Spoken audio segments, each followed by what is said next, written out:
Hey, friends. If you're here watching the replay, thank you so much. My name is Svava Brooks. I am abuse survivor coach. I love to hang out and support adult survivors of trauma, abuse, and neglect to heal and to restore. And I do that here Tuesdays and Thursdays, 4 p.m. Pacific Standard Time here on Periscope and YouTube. So if you're on Periscope, you can actually find the link to my YouTube channel in my Periscope profile. But today we both are going to be talking about the page of the day, but also wanted just to hold a safe space for anybody out there as we are going through this time of uncertainty, and love to hold a safe space for us just to acknowledge where we're at, what's going on. And in a community, sometimes it gets easier. It's usually much easier. Suffering is hard enough, but when we suffer in isolation, it makes it even harder. So thank you for being here with us. And if you're here live, please say hello. Please let me know that you're here. I'd love to welcome you and celebrate you and check in with you and learn about you. So how are you and how have you been? Hey, Elizabeth, how are you doing, my friend? Good to see you today. How are you? How are you doing in your world right now? I actually was just doing a Facebook Live about an hour ago or so to support some of my people, because lots of us, humans, not just trauma survivors, but all humans, we're all feeling the stress and the anxiety and a bit of overwhelm right now with all the uncertainty. So glad to be here again with some of you. Hey, Rob, good to see you again. Elizabeth, she says she's fine, but I can't leave the house. I hear you, my friend. I hear you. Well, I'm glad you're here. I'm glad you are here with us. Hope you're doing all right. How about my Periscope friends? Where are you guys? Where are you from and how are you doing? I was sharing earlier, right? I'm taking it just one day at a time right now. And I have been offering a live check-in in my Facebook group to support people, just taking in one day at a time. But so yesterday I was definitely feeling the extra stress. And I also recognized it because I think I was spending more time on the news and social media than I have in a while, obviously, right? In this uncertainty, we want some, validation, or we want some assurance, right? Someone to tell us what's going to happen or what can we do. And so doing a little bit of that, but I think yesterday, just doing too much of it made my brain, wobble a little bit, feeling a little bit chaotic in my thoughts by the time I went to bed. And so I was grateful for my Reiki practice that I do most nights. And that helped me to relax my body and relax my nervous system. So I fell asleep. And then I woke up with the intention of taking really good care of myself, given that I'm a trauma survivor and I lived in a home, right, growing up for a long time where I never felt safe. So now feeling safe is very important. And so taking care of my body and my nervous system is a top priority. So today, started the day off right. And I meditated. I started with my water and had, 2 cups of coffee. And then I worked out, got my exercise in. So I stuck with my schedule that I know supports me and my well-being. And to me, that's especially important since I am holding a safe place for others. I need to do that the best I can to take care of myself too. So let's see, Elizabeth. Rob says people are crowding in shops in UK. Madness. I hear you, Rob. I hear you. Actually, just been hearing pictures or seeing people. My daughters have been sharing with me that, what now when you see people in line, that they're spacing it out if they're having to go to the grocery store, right? They aren't crowding in the space, but giving some space in between. So that's a good thing. I think we are learning and starting to listen to what we need to do. There is enough for everyone. We need to remember that. There is enough for everyone, right? Elizabeth says, very new experience, but at least I'm sleeping well. And after the session of the other day, I released a lot of anxiety. I'm so glad to hear it. Sleep is so important for us, that rest and digest, right? When we get our bodies, sometimes it's hard. And I know it's hard for a lot of people right now. And because our nervous system are so activated, to remember to do our best to get a good night sleep. So I'm really glad to hear that, Elizabeth, and I'm glad that you got rid of some anxiety. You're welcome.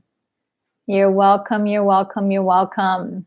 So that's also what I offer here to anybody who, if you have a question or looking for a tool to help, with anxiety, or have a question about healing or trauma, I'm happy to support you in any way I can, and also can turn those questions over to our community, because there's lots of wisdom here. But also just today, I wanted to hold safe space for any need, meaning what's going on inside of you that is needing to be heard, that's needing to be said, that's needing to be seen and validated. So often when we can take what's happening in here and just put it out there, helps our bodies and our nervous system to settle a little bit. Rob says, I'm still out walking daily and now jogging quite a bit. Good for you. Good for you, Rob. Yes, to keep our bodies moving does, it helps a lot. It helps a lot, right? With all this energy, all this stagnant energy, sometimes when we just sit still and when we get stressed, we get tight and we hold so tight in our bodies. And then that triggers our bodies, right? Those old habits, those old patterns of fight, flight, or freeze. So the more we can do to stretch, move our bodies, yoga, walking, all of that moves our bodies, gets the energy moving. So also distracts our mind. So thank you. I don't like the social anxiety of crowds, and also isolation is depressing at times. I hear you, my friend. You're not alone. There's a handful of, us here in this group that recognize social anxiety, right? Sometimes, no matter where we go, we still feel alone. So navigating, being aware of the stories that we have about ourselves that can contribute to our social, isolation. And now, especially with having to isolate, feeling alone, I think it's especially important that we stay connected through ways like this, right? Reach out to your people, find your tribe. And that's why I offered You're Welcome to my group online to be here once a day, just to hold space, to check in with you. How are you doing? Excuse me, my nose is itchy. Of course, I'm not supposed to be touching my face, but my allergies are acting up. So, excuse me.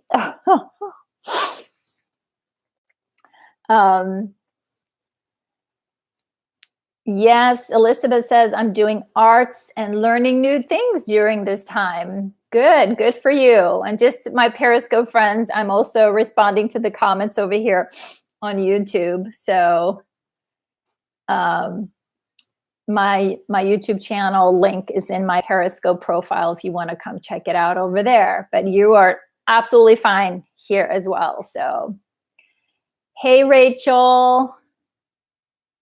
Welcome. Good to see you, friend. Yes, it's good to talk to friends and family on the phone to stay connected. Yes, Rob says, I'm literally loving this shutdown. I am built for it. I hear you, my friend. I hear you, Rob.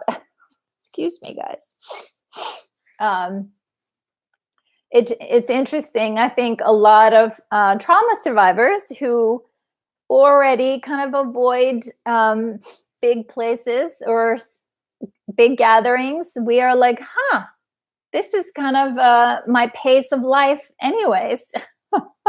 So interesting perspective, right? So many of us here are a little bit of introverts, I'd say. So we go out because it's good for us. It's good to hang out with people, right? But I know for me, I totally treasure my alone time, and I'm okay alone for a while. So I also think so many of us here too that are drawn to this community and this conversation, we are also, many of us are empaths, and many of us are like hyper aware to how people are around us. And exactly, so when we have this skill or this talent or curse, if you want, it can be it can backfire sometimes. It's good to be aware and be able to read a room and read people, and it's kind of a superpower that we develop, part of our trauma recovery, heightened sense of awareness of the outside world. But then we can feel really like zapped out energetically. So it was something that it took me a while to recognize. So now I do my best before I go out there I will sometimes on those days when I walk into the grocery store and I'm like, oosh, too much going on in this place right now. I'm just going to make it in and out. And I can't be social. Anything loud or big crowd is just push me over the top today. Then that's also a sign for me to maybe tend to my own heart a little bit, right? I can't see I'm scrolling up here and trying to see the last comment. Careful to limit my exposure. Is it cats? I cannot see your name exactly, so you bear with me. And as empaths, right, to be mindful of our exposure. Journey, is that your name? Journey? Hey, friend, nice to meet you. I'm going to write that down. I'm glad you're here. So Rob says he's an isolation expert. I hear you. I hear you, Rob. So I hear you. But this is a safe place to practice. Safe place to practice. So how are you doing today, Rachel? Elizabeth says, I think I'll take some time to phone friends one of these days. Yep. That's good, Elizabeth. Sometimes, right, since we're good being alone, sometimes we forget that sometimes we can ping other people. We just like, they'll reach out when they're ready to talk. So sometimes it's good to reach out that way. So I'm not seeing anyone's comments, so I apologize if I seem distant, says Rob. I'm sorry about that, Rob. I also noticed when you were commenting, Rob, that your comments showed up more than once. So don't know what's going on. I think a lot of the online platforms, Facebook, YouTube, Periscope, are being slammed right now because everybody in the world is online and engaging and trying to stay connected. So been seeing some challenges, like yesterday trying to go live on Facebook. For some reason it wouldn't go, so instead of doing it on my computer, I did it on my phone, which was fine. But I'm also willing to consider that I missed the steps, because that's that's always a possibility that I overlooked a step that I had to do. So yep, good suggestion. Maybe close the browser, Rob, and then come back on. So Rachel, I'm okay. I'm tired. Today was my first day working from home, which I'm thankful for, but I felt a bit cooped up, so I went for a walk. Good for you, Rachel. Good for you, right? Mixed blessing. You work from home, right? That's where a lot of people are experiencing for the first time right now, scrambling to make it work. A lot of families, parents, their kids are being sent home, so making that work, doing their job with house full of kids or their kids at home, navigating that challenge. But I'm glad that you got out and went for a walk. That's what I'm going to do when we're done here. I'm going to go for a little walk. So going to move my energy a little bit for the evening. I kept saying they hadn't posted, lots of connection issues.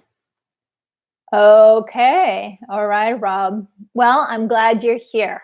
I'm glad that we're catching you a little bit. So along with just being here to hold the safe space for you sharing about what is going on in your world and how you're navigating your own inner feelings, your feelings about, overwhelm or anxious about the uncertainty in the world right now, feel free to comment or share where you're at.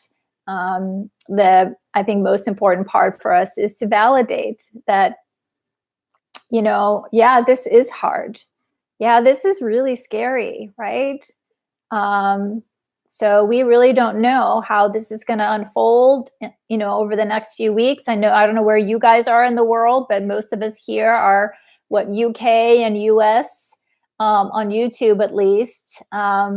We are looking at things getting worse here before they get better. And that's a little, unnerving, to say the least.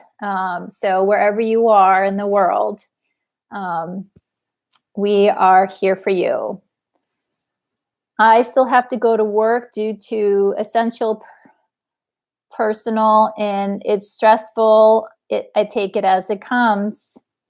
There you go, my friend. Good for you. Good for you. Yes. Well, I'm glad that you are able to go out and take care of those things, but at the same time, right? Stay safe, keep that social distancing, right? And I hope you're staying healthy, taking care of our immune systems, making sure we're drinking water, eating healthy food, getting some rest, getting away from the news media too much, which can be very, very stressful to watch for too long, and that we give ourselves and our nervous system a break. So yes, of course, you're welcome. Of course. Thank you for being here. Thank you for being here with us. And Rachel said, oh, and I even stopped to look at the beautiful daffodils on my walk. There you go. There you go, Rachel, right? Stop and smell the roses. That's what I did yesterday here. I'm in Portland, Oregon. We have the trees are starting to bloom, and I absolutely love it. Just so magical to see these huge trees, bright white or pink or purple. And I grew up in Iceland, so we didn't have many trees when I was growing up. There's more trees there now.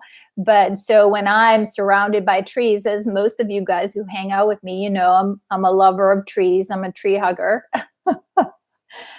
that now when I'm here around trees, it just makes me so happy. So I'm always out there taking pictures and sending snaps to my family in Iceland and sending snaps to you guys, some of you guys too. So that's important when we're out there, being mindful.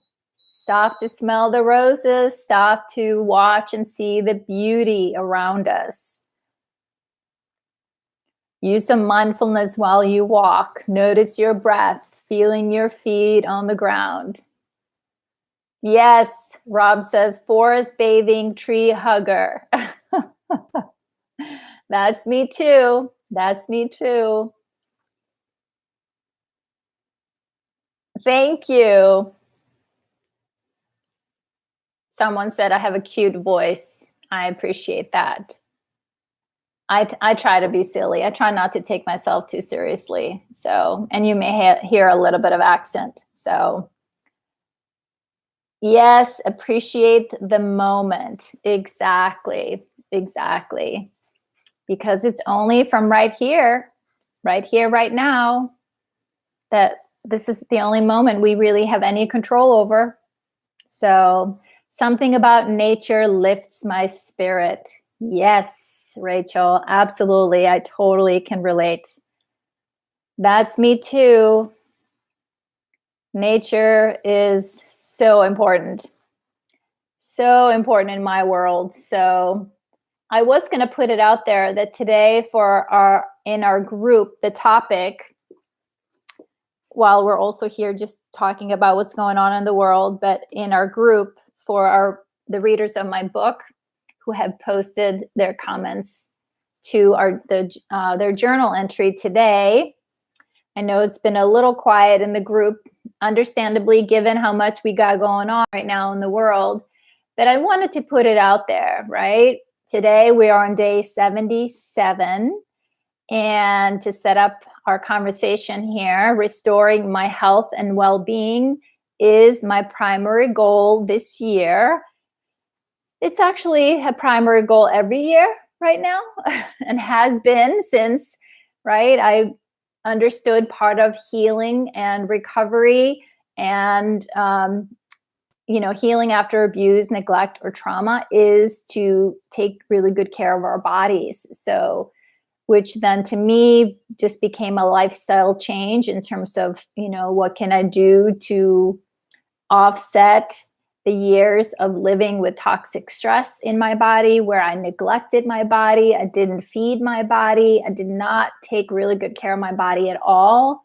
So now that's what my life is all about. And it's because this journey is felt and experienced in this body. So I want to make sure this body is as healthy as can be so I can enjoy it. So health and well-being are my birthright and the foundation for living a good life. So, all right, well, you came to the right place. You came to the right place. So this goal that manifests slowly, one step at a time. That is exactly how we do that.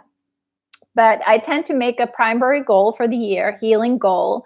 I used to set 14 goals for the year, and that usually didn't end well because, right, who is going to manage all those different goals? But didn't always, like I said, go so well, but just taking one thing at a time, one thing I really wanted to master and apply and integrate and embody, meaning this was something I didn't want to just understand in my head, but I really wanted it to become a part of, who I am and be able to live out of this new way of being in the world.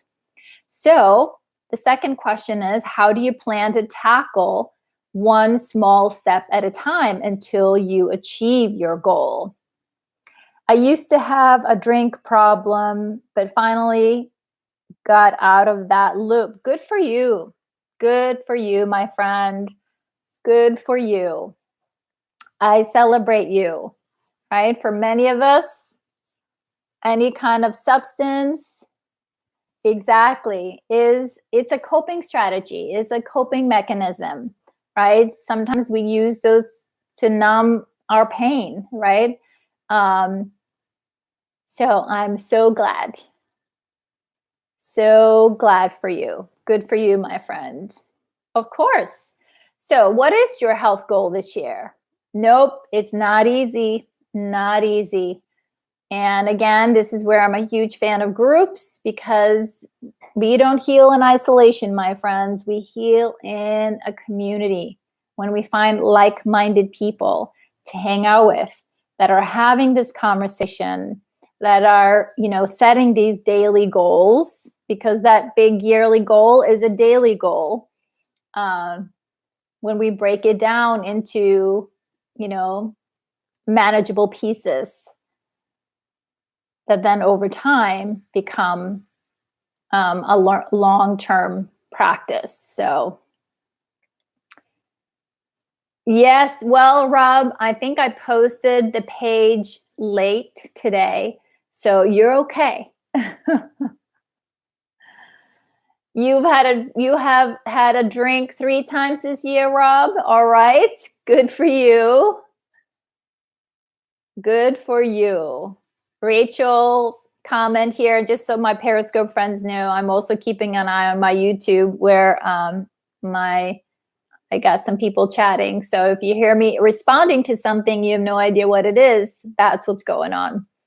And again, in my Periscope profile, you can find the link to my YouTube channel if you want to come check it out.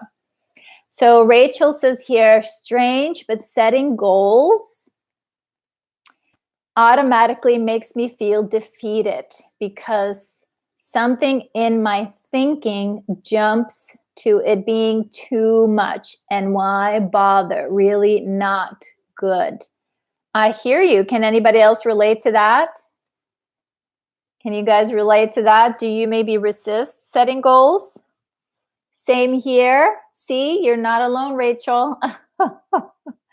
You are not alone, my friend. You are not alone.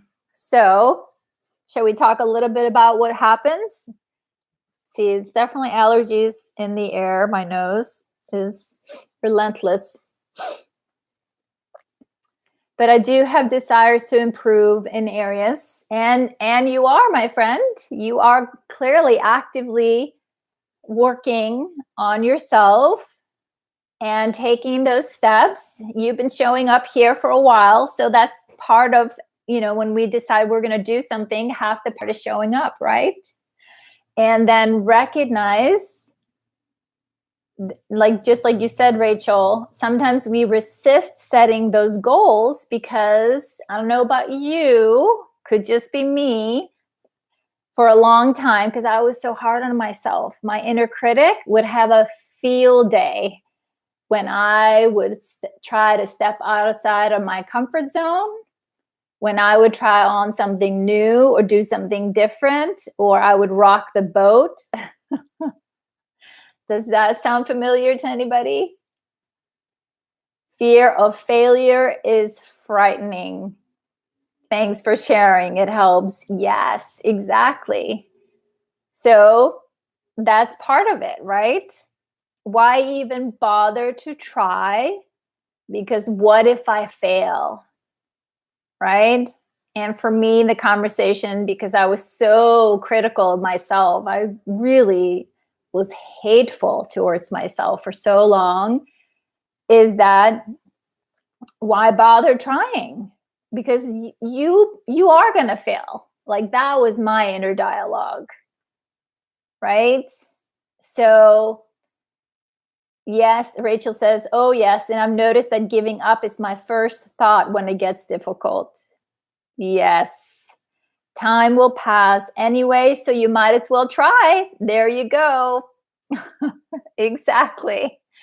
I hear you.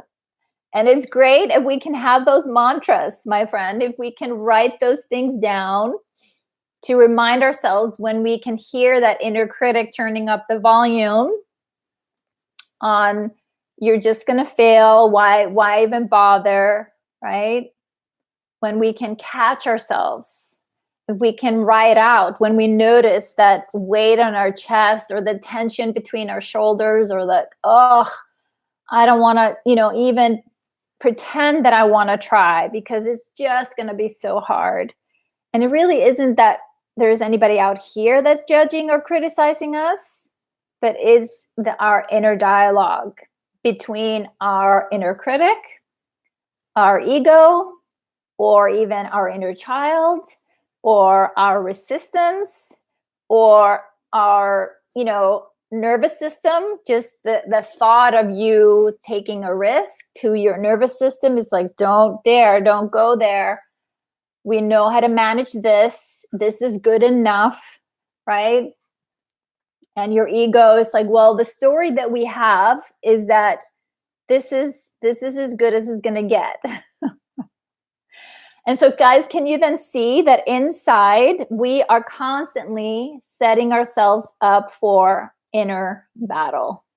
We're damned if we do, and we're damned if we don't. So then coming back to, what's the goal? Why is that important? Like, that for me was the most important piece in goal setting. Why am I doing this?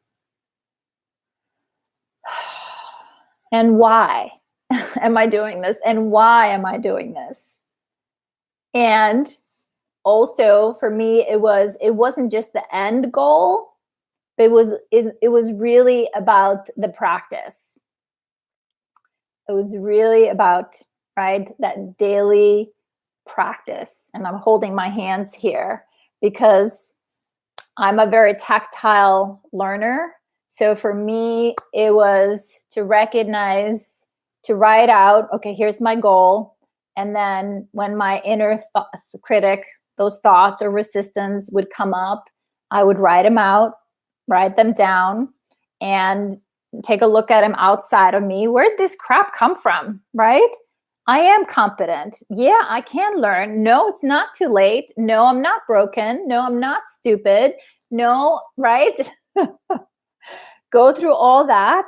And it's like, well, where does this live in my body? Right? Where is that resistance, or where does this live in my body? And how long has it been there? And if it's been in my body for a long time, chances are this has been with me maybe ever since I was a little girl. So this was a deep core belief that I took on in order to survive something. Maybe something I picked up from my family, my caregivers, something I learned along the way. So putting it out there, writing it down, getting in touch with it. Where does this live in my body? And then recognize, okay, my body is always gonna want to choose the easiest path, right? The path of least resistance. Is that always the right path? Or when I say I want this, is that going to be the easy path? No. So I love to simplify things. If you hang out with me, for some people, maybe Svava, you are way oversimplifying this. Well, that worked for me, my brain, and I'm just going to pass that on, and maybe it helps a few of you to take that on. But what I did is that, okay, I have two choices, right? And in this moment right here, right now, I have a choice. That goal that I want, that I set for myself, am I going to let those thoughts, those toxic old beliefs that I know don't serve me, I know where they came from, it's not the truth. Do I want to enforce that choice, or do I want to enforce what I do want for myself? So the power of my choices. If I'm not actively choosing what I want now, my intention for me and my life, I am by default choosing, right, the old way of being. So, yes. That's so true. It's better to try and least experience it than not try at all. It is. And it is in trying, that's actually part of the change. That's part of the process. So, and this is what we're learning, right? About mindfulness, right? We can rewire our brains. We can, really change so much about, who we are and our thoughts and our feelings and our beliefs. But it comes from us choosing those experiences, those thoughts, those feelings, those mindsets, those new habits over and over and over and over and over again. So it becomes an automatic, the way our mind and habits and thoughts and feelings and beliefs used to be. So, and that's where, both my books, you guys know, if you hang out with me, this is a 365-day guide. And this one is 365-day guide as well, because those were the books that I was looking for when I was ready to make that shift from surviving to thriving. I knew I had to be in the driver's seat, making the choice. The power of my choices. I am in charge. I'm choosing. It's my birthright, my free will. I get to practice. So I just noticed here on YouTube, it's telling me that the chat disconnected. I don't know why, my friends. I'm going to try here. Let's see what happens. Maybe they are having, yes, maybe on YouTube they're having connection issues. Well, thank you, friend. Yes, I can get a little preachy sometimes, but I hope it's okay. I tend to just show up, be me, and see who wants to hang out, right? Us Periscope people would never disconnect. That's great. Well, I'm glad you're here. I'm still here. So what do you guys think about what I just shared? Thoughts, comments? And it was a mentor of mine. What was it, 2015, 2014, when this mentor of mine that I met, it was when I was working for, good, thank you. I was working for a private company who provided online support groups. And they asked me to run their support groups for child sexual abuse survivors. And since I am a life coach, I'm not a licensed mental health therapist or social worker. They asked me to partner up with someone to provide that as part of the online experience. And I learned so much from her, So she did the meetings once a month, and I did the meetings 3 times per month. So it was a beautiful community, and a handful of people that are still following me in the online world of healing and recovery come from that. Was it 2013 when I first started doing those. So, well, I'm glad that inspired some of you guys, but I meant to go back here to the Facebook group and share. I had one group member who gave me permission to share their journal entry on those questions. What is your primary goal this year, and how do you plan to tackle it one small step at a time until you achieve it? So Sue S., if you watch the replay, because I don't see you right here live, excuse me, friends. She gave me permission to share. Sue says, my biggest goal is learning to be compassionate with myself as I begin releasing all of the buried traumas of my past. I'm in the process of exposing hidden truths that I never wanted to face before, and that in itself is traumatic. Being kind to myself while experiencing such deep pain is very difficult for me. And I'm practicing a lot of breathing exercises to keep from falling apart. Beautiful, Sue. I'm so glad that to hear that you are taking care of yourself while going through this process. And it sounds like you're doing the deep, hard heart work of healing. Yes, I like Wim Hof also. So let me finish here. Sue also goes on to say, the current world situation isn't helping, and I feel like I'm spiraling out of control with everything shutting down.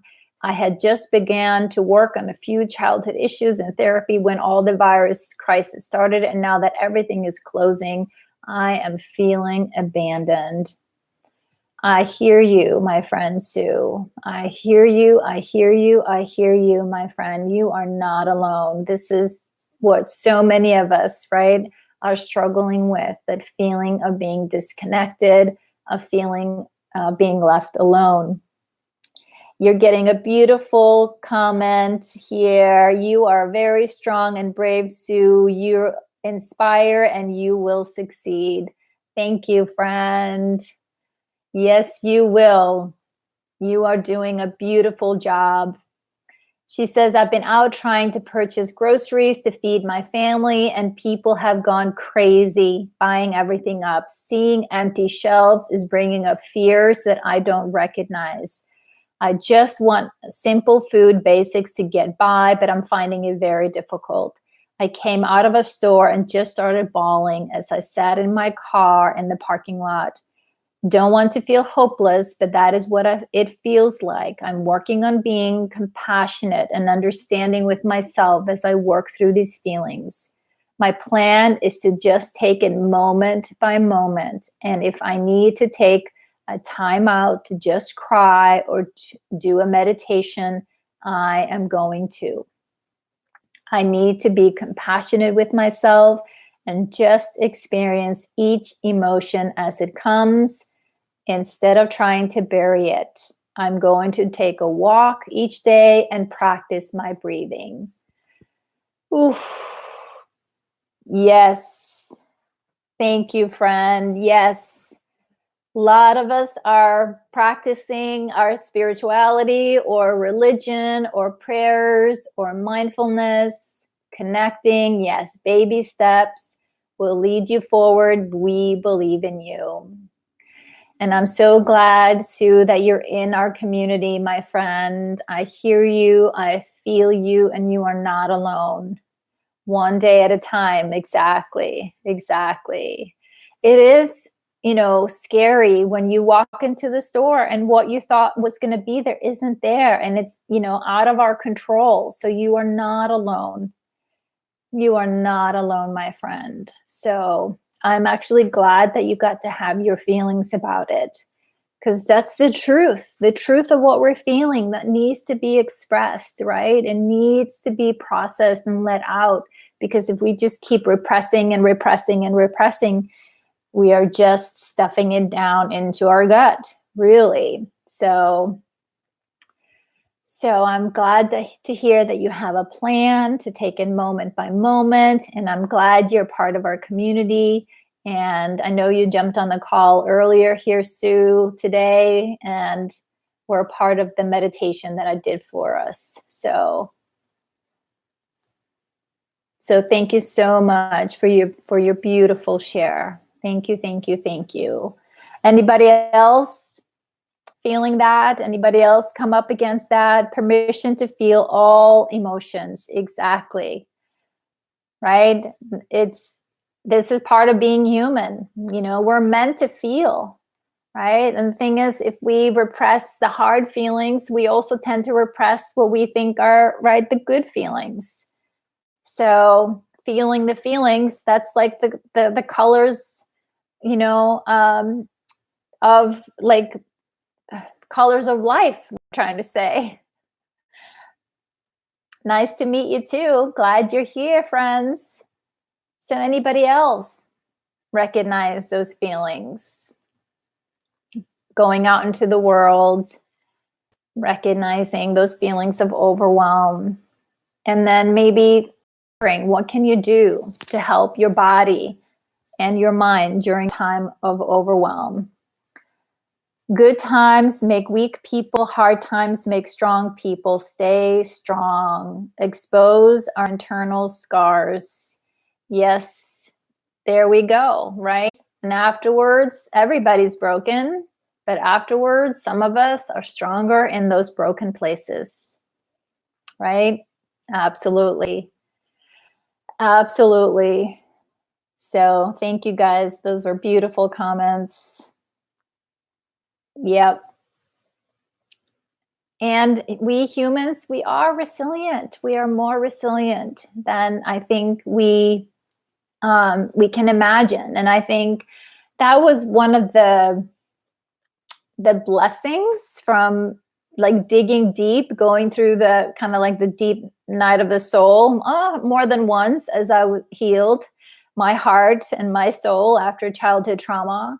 It was when I allowed myself to feel the excruciating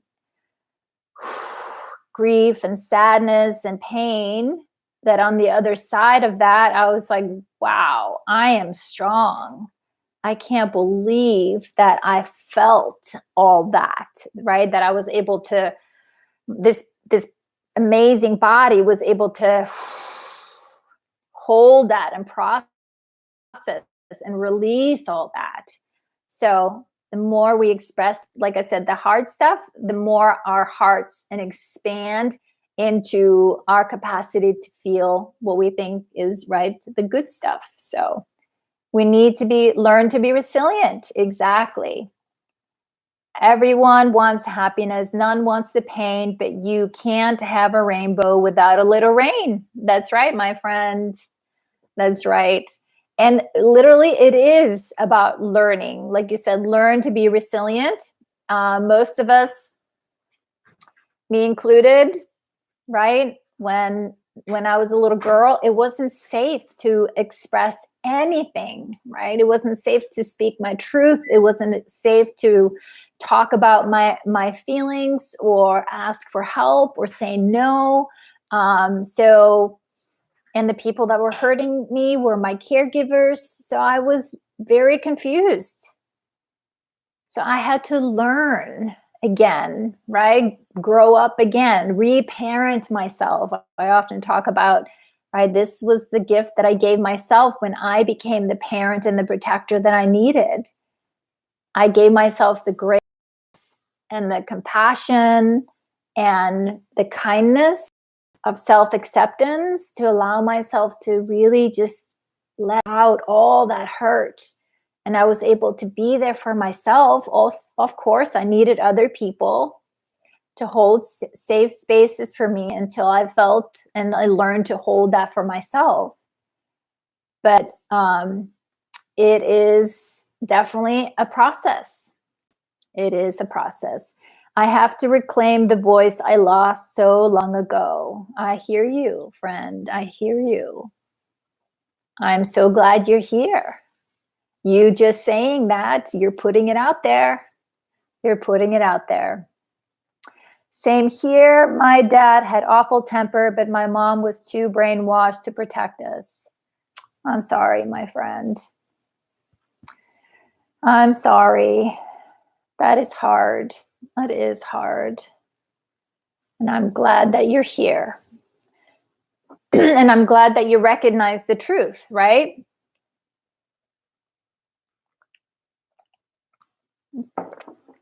And then we can work through, right? Like I felt very responsible for what happened in my house as a child and blamed myself and felt guilty, and also recognized and was very angry at my mom for a long time for not protecting me and for not getting us out of there. But as I started to heal and learned about trauma, I also realized It didn't start with me. It didn't even start with her. She did the best she could. I still was able to separate. Okay, she was my mom, but this was where she let me down and wasn't able to be there for me. And I got to express that hurt and outrage and anger and sadness. And then, like I said, doing my own healing work of that self-acceptance and forgiveness with compassion for myself, I was also able to forgive her. So, yep, exactly. It is hard. It is very hard, but it is absolutely doable. Absolutely. And just like I said earlier, well, we are learning, right? This is like the golden age of human transformation. We are learning so much about the body, about how to heal our mind and our bodies and our spirits. Really, we can rewire, recreate ourselves. And so it's never too late to start. What's the steps of healing? I find it hard getting out and driving. Well, it starts with, my friend, with willingness. It's a very good question.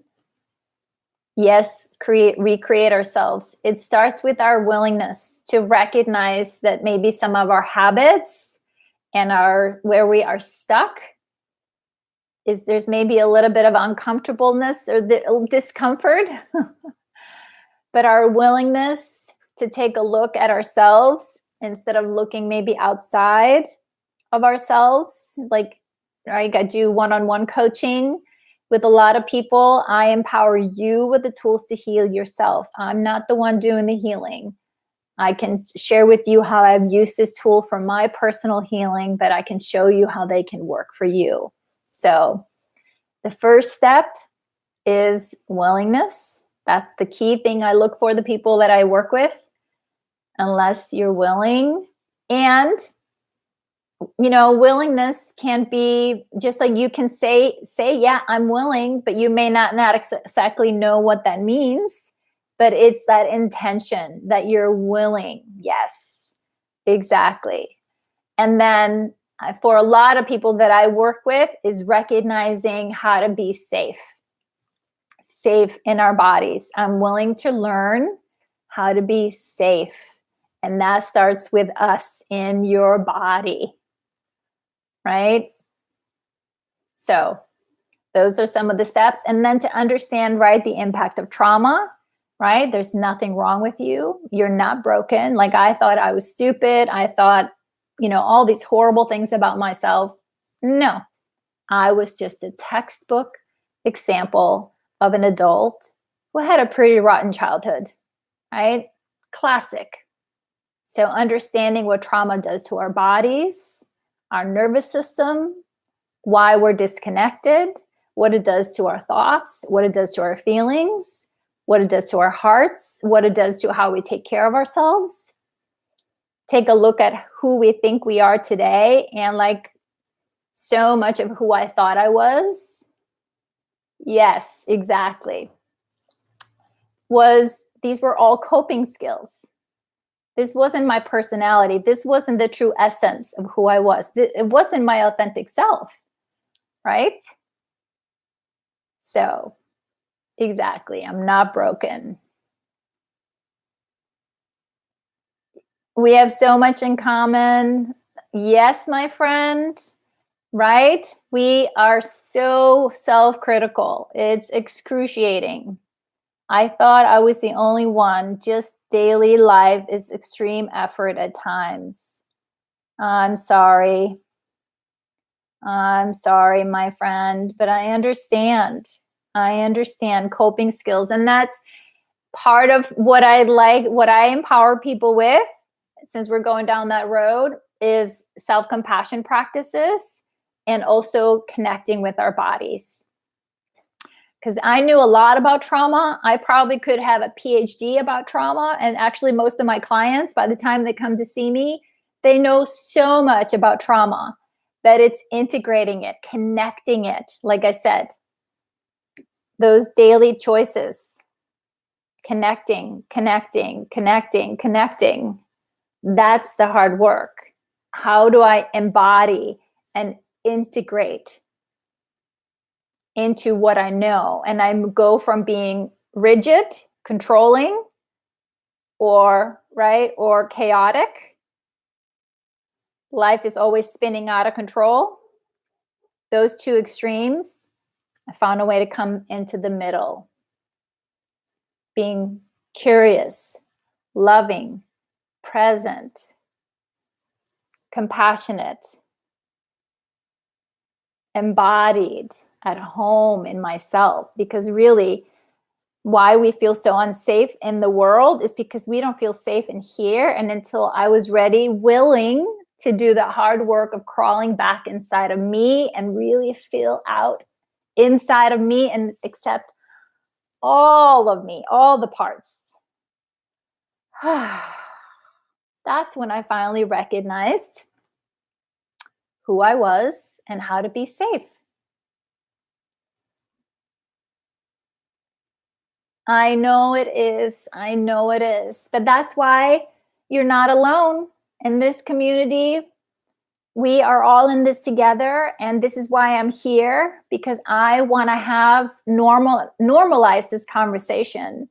Having challenges, mental health issues, challenging emotions, struggling with relationships, thinking poorly of ourselves, low self-esteem, right? Where did this come from? Most of this came from not getting our needs met as children, right? Unmet needs. And we don't know how to get them met. And when we learn how, we can reparent ourselves, we grow up again, and we can heal our hearts. Then we really become adults. Loving, caring, heart-centered, grounded adult.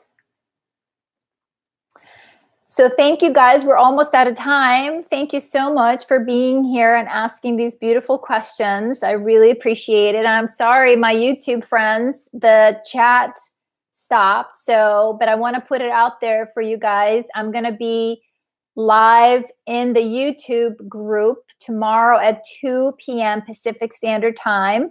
And if you're not with me on YouTube and are interested in learning more, you can find me on YouTube.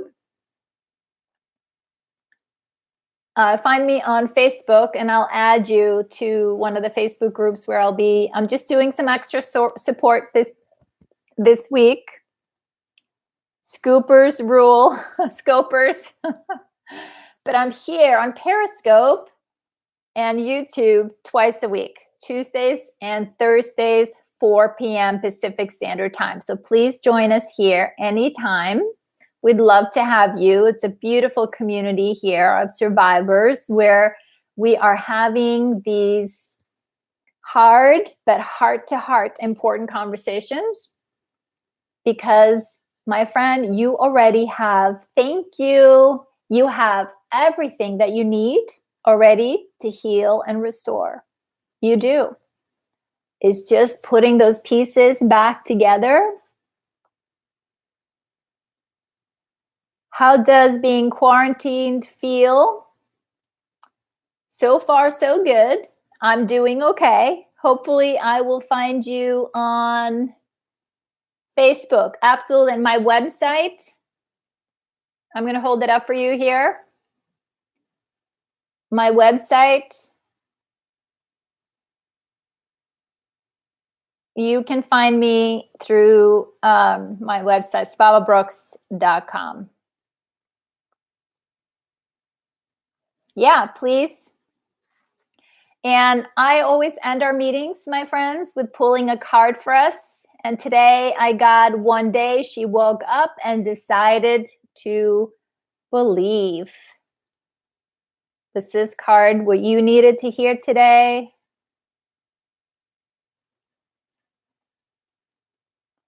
So Rachel, Elizabeth, Rob, anybody else who watches the YouTube replay or is here, I if you'd like to join my conversation tomorrow on Facebook, please send me a message and I'm happy to send you a link to the group. All right, sweet friends, thank you so much for being here.